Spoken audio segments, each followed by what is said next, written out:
Listen, shout out to Jake Paul. That motherfucker believes in himself, and I love that about him. I love that he went in there, held his balls, and Anthony Joshua went in there too to say, hey, I'm here.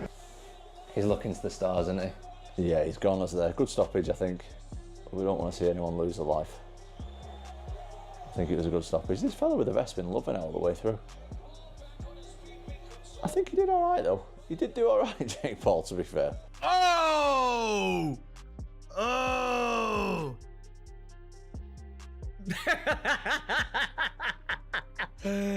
Oh, God. I don't know shit about boxing. I think Jake Paul's gonna knock him out. Oh. If I'm honest, the whole fight was terrible on it. It was just so bad. It was just on it, a proper bad fight for AJ. Anthony Joshua flattened Jake Paul in brutal fashion, and now the boxing world is losing its mind over the Paul brothers' claim that Jake Paul somehow won. Right after the fight, Logan Paul reacted to his brother's defeat by insisting that Jake Paul actually won 4 rounds. He argued that while some might debate whether Jake took 3 rounds or 4, in his view, Jake clearly did enough to win at least 4. Logan also praised Jake's toughness, saying that when no one else dares to step into the ring with Anthony Joshua, Jake Paul did, and that alone shows the kind of courage he believes his brother has. I'm just so proud of him. My mom has it. Your brother fought his ass off, man. Yeah, I mean, other heavyweights have taken that right hand and only took 1. I'm just so proud of him. That was incredible. In my view, that was a victory on all fronts. Right. Like, minus the actual victory, of course, but bro, like, no one expected him to last 6 rounds with AJ. In my opinion, he won 4 of them. People will argue that. He at least won 3. No one expected him to last that long. Rolled his ankle, broke his jaw, still fighting, man. Like, that's toughness. You know, most people wouldn't have the balls ever to step in a boxing ring in their life. He stepped in a boxing ring with one of the baddest men on the planet, who's 40 pounds heavier than him and 6 inches taller. That's insane. Meanwhile, Jake Paul, who had boldly claimed he would knock out Anthony Joshua, ended up being knocked out himself. The stoppage was so brutal that it left his jaw broken, sending him straight to the hospital. In that moment, reality hit hard, and Jake realized just how far this challenge was from what he had imagined. Afterward, he took a moment to express his gratitude to his brother Logan Paul for standing by him throughout the ordeal and supporting him when it mattered most. Win against Anthony, but here I am with a broken jaw, learning the hard way. I'll heal, and I'll be back. I'm a little f***ed up, but will you take care of me forever and ever? Anthony Joshua also shared his reaction, admitting that the brutal moment when he broke Jake Paul's jaw would draw criticism. He acknowledged that many fans expected him to finish the fight within the first 2 or 3 rounds, and taking it all the way to the 6th would inevitably raise questions. Joshua openly accepted that criticism, saying he understood it and felt it was deserved. I broke Jake's jaw. And his teeth look a bit removed as well. Yeah, his teeth have come out of place. But credit to him, he done well, but I told him what was going to happen, but it just took 6 rounds to do that. People will criticize you for going 6 rounds with Jake Paul. How do you feel about that? I deserve it. Why? Come on. Because, like, we're elite fighters. Like, so I put myself in the shoes of a coach. If I was coaching Anthony Joshua and he went 6 rounds with Jake Paul, I would get him back in the gym tomorrow, give him a bit of a beating, and we're getting straight back to work, because I'll be like, how are you letting this kid take you 6 rounds? Are you crazy? In boxing, there's a time when you systematically break someone down and you see their soul leaving their body. While Joshua did give Jake Paul credit where it was due, he also made it clear that he felt Jake was extremely delusional and hoped this fight served as a lesson this time around. Addressing the criticism, Joshua explained that his plan was never about chasing an early knockout. Instead, he intended to punish Jake Paul round by round. He revealed that he deliberately slowed the pace and fought in a more methodical way, aiming not for a quick finish, but for a systematic beating that would leave Jake Paul completely gutted. And according to Joshua, that is exactly what happened. And after a period of time, 2 things start to happen to them. Either they give up or they get knocked out. And there was a bit of a mix. I said to myself, I'm not going to knock you out. I am going to systematically punish you round after round. And like, I wanted it to be slow and methodical. I swear, it might have dropped down now. And I just kept on hitting him. Sorry, go. Right, you hit me as much I hit you for everyone in England. I was hitting I kept on hitting him, and I could see I had that mentality where I was like, do you remember in the press conference I said, he's Iverson and I'm Jordan? And I was like, I'm going to just keep breaking him down Because he was elusive. He was moving well. As reactions to the fight poured in, one response stood out for being downright hilarious. Alicia Baumgardner weighed in on Jake Paul's broken jaw after his knockout loss to Anthony Joshua, bluntly saying that Jake actually held Joshua by the balls. In her view, lasting 6 rounds against a heavyweight like Joshua is no small feat. She pointed out that Jake took Joshua's right hand multiple times, shots that usually end fights the very first time they land. Yet Jake kept going, and according to Alicia, that's where his toughness really showed. Listen, shout out to Jake Paul. That motherfucker believes in himself, and I love that about him. I love that he went in there, held his balls, and Anthony Joshua went in there too to say, hey, I'm here, I never left, and just to showcase that everybody was entertained tonight, and that's the purpose, right? Boxing is entertainment, and everybody was entertained for sure. Man, it was impressive. He took, the right hand a couple times. I've seen heavyweights take the right hand one time, and that was a wrap. I mean, that's, deserves a lot of credit. He does, Yeah. he does, and again, this is the combat world, so shit happens, but you get back up, get back in the gym, and if he loves it just as much as I do, he knows that it's not the end, it's just the beginning. One man who was clearly pleased by the outcome was Eddie Hearn, Anthony Joshua's promoter. Hearn stated that he had been saying all along that Joshua would destroy Jake Paul, and the world just witnessed exactly that. While he did give Jake Paul some credit, Hearn emphasized that this fight should serve as a serious lesson. When you step in with a true heavyweight like Anthony Joshua, you have to be prepared for the consequences. He also explained that taking the fight into the 6th round wasn't accidental. According to Hearn, Joshua's approach was strategically planned, dealing with an opponent who moves constantly in the ring and talks just as much outside of it. Respect to Jake Paul that we took a few rounds to get going because Jake was moving a lot and holding a lot, and it was difficult to nail him clean, I think. But eventually AJ took his time, cut him off, and smashed him about. And listen, respect to Jake Paul, because that last shot, I know he broke his shattered his jaw, but it would have knocked most heavyweights out. So I've got to give him credit. I was going to say, in the end, are you pleased with that? Because obviously everyone was saying this has to go early, this, that, and the other. But it's awkward when you've got a fighter who's moving a lot. We knew he'd move. I didn't expect him to move that much. But listen, he didn't just run. He threw at times. Like, it wasn't, but early on, very difficult to cut the ring off against someone that's moving so much.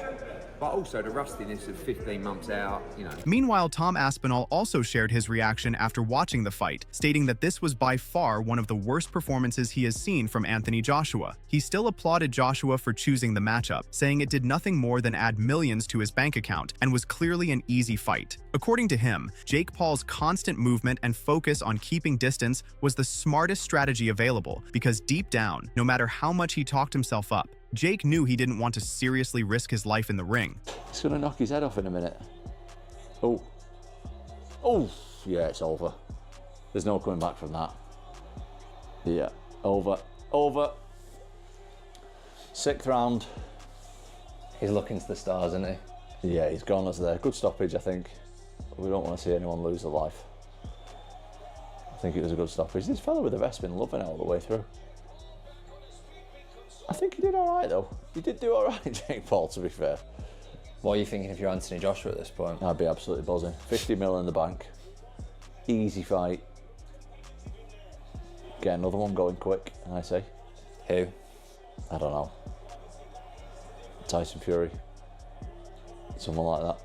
In his view, Joshua should fight Tyson Fury next, a matchup that has been lingering for more than 5 years. As for Jake Paul, Tommy asserted that Jake will likely return to his usual habit of talking trash, but Joshua has taught him a lesson that will never be forgotten. I don't know. Get his fight with Tyson Fury going 5 years too late, but still, Jake's still sticking his tongue out and doing all kinds. But he did all right, Jake. It was entertaining. Eddie's laughing. Eddie's having a giggle. This fight also proved a number of people wrong who had earlier predicted that Jake Paul would knock out Anthony Joshua, and one of them was Demetrius Johnson. As he watched Jake Paul get knocked out, Johnson openly regretted making that claim. He admitted he felt embarrassed by his earlier statement and acknowledged just how wrong he had been. Shout out to Price for your sponsor in this video. Now let's get back to me having this bad take about Jake Paul knocking out Anthony Joshua. Shame on DJ. Giving his advice on what the future should look like for Jake Paul, Demetrius Johnson suggested that Jake should focus on fighting real, experienced boxers and consider moving down a weight class.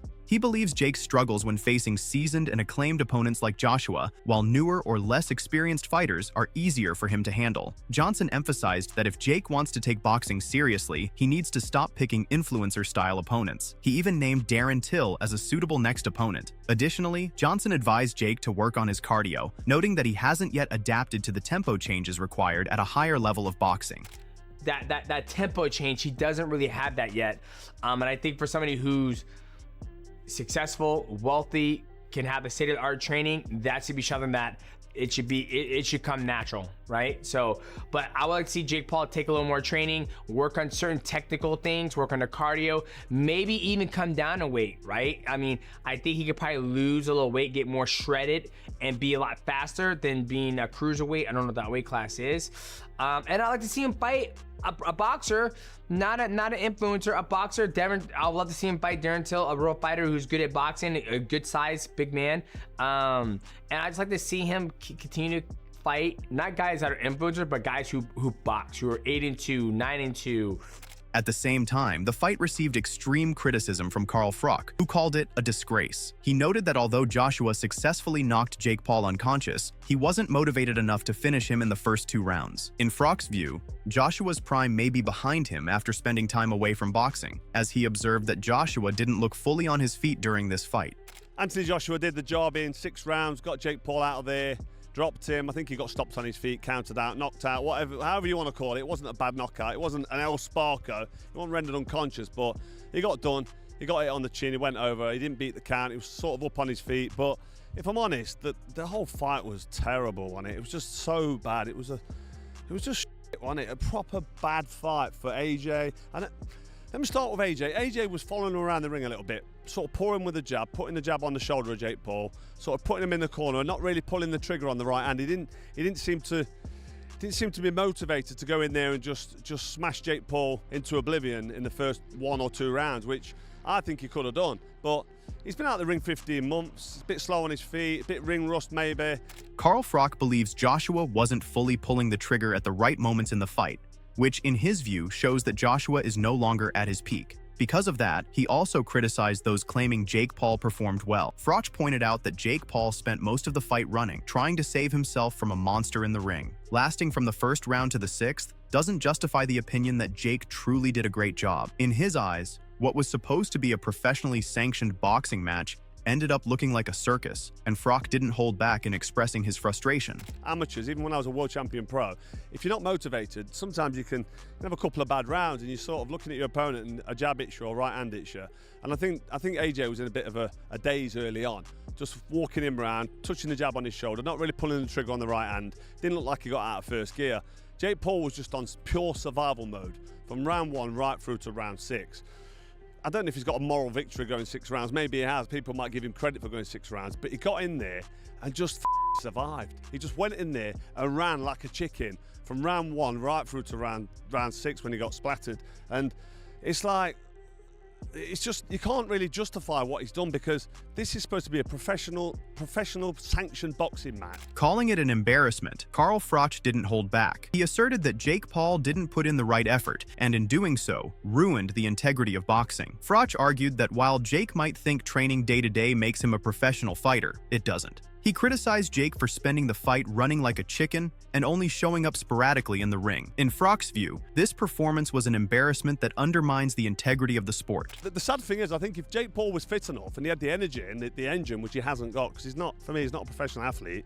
You know, he goes in the gym every day and he trains and he's fit and he trains like a pro. But that don't make you a professional fighter. What makes you a professional fighter is building yourself up through the ranking system, earning your position in the professional sport and, you know, proving yourself, climbing the rankings, getting the right wins at the right time. He's jumped the queue, hasn't he, Jake Paul, because of the old money. So he's in there with a guy he's got no chance of beating.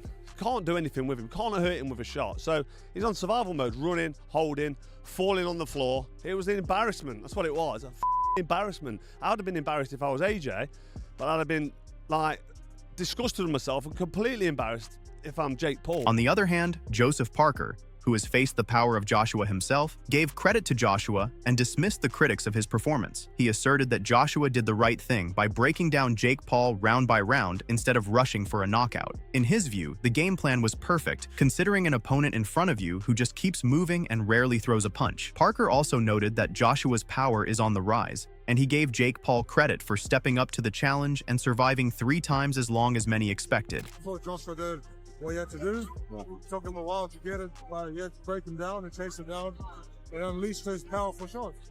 Was it a little too long to get done, or? Listen, when you fight someone like that, it moves around a lot, then you have to try and pick your moments, pick your shots. Yeah. That's what he did, so congratulations to Joshua. Man, and credit to Jake Paul, right, for even taking the challenge. He's a very gutsy man. Yeah. He got up, what, 3 times? I mean, you felt that power. Are you impressed that he lasted that long? Very impressed. Yeah. He did a great job. From brutal knockouts to heated reactions, this fight has proven one thing. Anthony Joshua still commands the ring, and Jake Paul showed guts but learned the hard way. Legends weighed in, critics erupted, and the boxing world won't stop talking about this clash for weeks. If you love the drama, the breakdowns, and all the inside reactions, hit that like button, subscribe, and turn on notifications so you never miss a fight analysis. And tell us in the comments, who would you put in the ring next? Could anyone really challenge Joshua now? Join the debate on Ring Rivalry.